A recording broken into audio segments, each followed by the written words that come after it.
अब ये क्वेश्चन क्या बोल रहा है, a body B lies on a smooth horizontal table and another body A is placed on B, the coefficient of friction between A and B is mu, what acceleration given to B will cause slipping to occurs between A and B.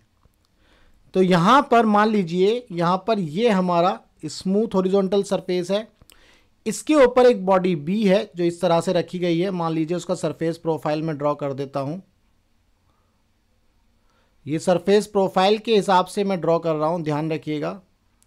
इसके बाद इसके ऊपर एक body ए है, इसके ऊपर एक body ए है, ये भी हम विद सरफेस प्रोफाइल ड्रॉ करते हैं ताकि ये आपको पता चले कि अच्छा फोर्स ऑफ फ्रिक्शन में क्या होता है, इंटरलॉकिंग होती है, ये आप जानते हैं। तो ये बन गई जी इंटरलॉकिंग, और ये आपकी बॉडी है ए और ये है आपकी बॉडी बी। ठीक है जी। अब यहां पर आप क्या समझेंगे, ये एक तो ये स्मूथ सरफेस है, ये ध्यान रखिएगा स्मूथ सरफेस है, स्मूथ सरफेस है, तो यहां पर कोई फोर्स ऑफ फ्रिक्शन नहीं है, इसमें ध्यान रखिएगा नो फ्रिक्शन, तो फ्रिक्शन होगा ही नहीं तो कोई फोर्स ऑफ फ्रिक्शन भी नहीं होगा, ये आपको समझना है। ए और बी के बीच में जो फोर्स ऑफ फ्रिक्शन है वो यहां लिख देते हैं, इसके अंदर जो है वो म्यू है। क्लियर है, ए और बी के बीच में।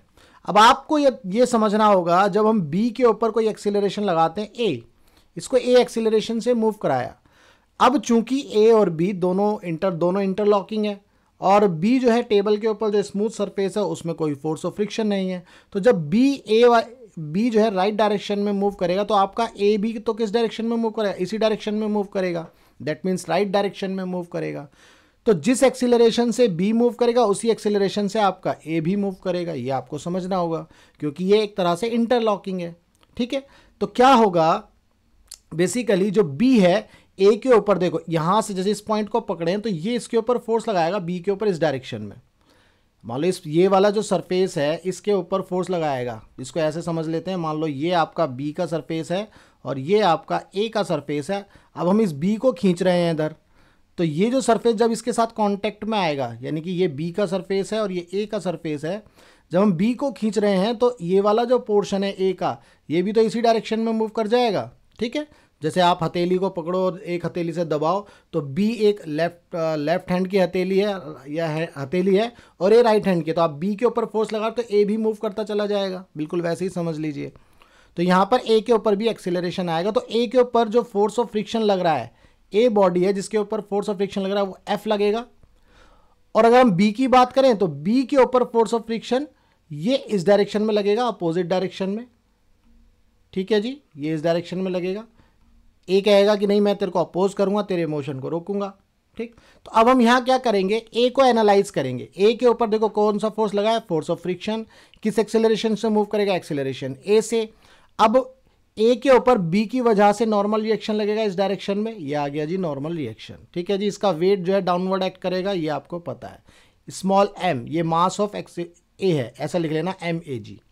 तो यहां से हम क्या लिख सकते हैं, न्यूटन का जो है सेकेंड लॉ लगा सकते हैं, एफ एक्सटर्नल जो कि नेट होता है, ये विद साइन रखना है आपको, that is equal to plus minus m a with sign, क्योंकि मुझे ये ज़्यादा आसान लगता है तो विद साइन रख करके आसानी से सॉल्व हो जाता है।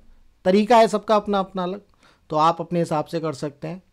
तो यहाँ पर एफ एक्सटर्नल आपके पास एफ है, फोर्स ऑफ फ्रिक्शन, जो कि राइट डायरेक्शन में, तो ये plus that is equal to जो एक्सीलरेशन है वो भी राइट डायरेक्शन में, तो वहाँ पर एम ए। ठीक है जी, अब हमें पता है फोर्स ऑफ फ्रिक्शन का एक फॉर्मूला होता है म्यू इंटू आर। अब यहाँ पर म्यू और नॉर्मल रिएक्शन आपका क्या हो गया, मास ऑफ ए इंटू जी। ठीक है जी, म्यू आर, आर जो होता है हमारा वेट के इक्वल होता है, यहाँ पर ये भी मास ऑफ ए है, ध्यान रखिएगा। तो फोर्स ऑफ फ्रिक्शन की जगह हम ये लिख देंगे mu into m a into g, that is equal to m a into a. M से एम कैंसिल आउट हो जाएगा तो ए की वैल्यू आपको क्या मिल जाएगी, म्यू जी। तो ये इस एक्सेलरेशन से मूव करेगा, यानी कि ए के ऊपर कितना एक्सेलरेशन आया, म्यू जी, तो सेम एक्सेलरेशन कहाँ पर आएगा, बी के ऊपर आएगा, सेम एक्सेलरेशन बी के ऊपर आ जाएगा। तो क्वेश्चन बहुत सिंपल था, कॉन्सेप्ट आपको समझना था, उसी के हिसाब से क्वेश्चन हो रहा होगा। ठीक है, तो एक्सेलरेशन आ गया हमारा म्यू जी। तो इस क्वेश्चन का जो फर्स्ट ऑप्शन है वो सही है। अगर कॉन्सेप्ट क्लियर है तो वीडियो को लाइक करना, चैनल को सब्सक्राइब करना मत भूलना। मिलेंगे हम अपने नेक्स्ट क्वेश्चन में।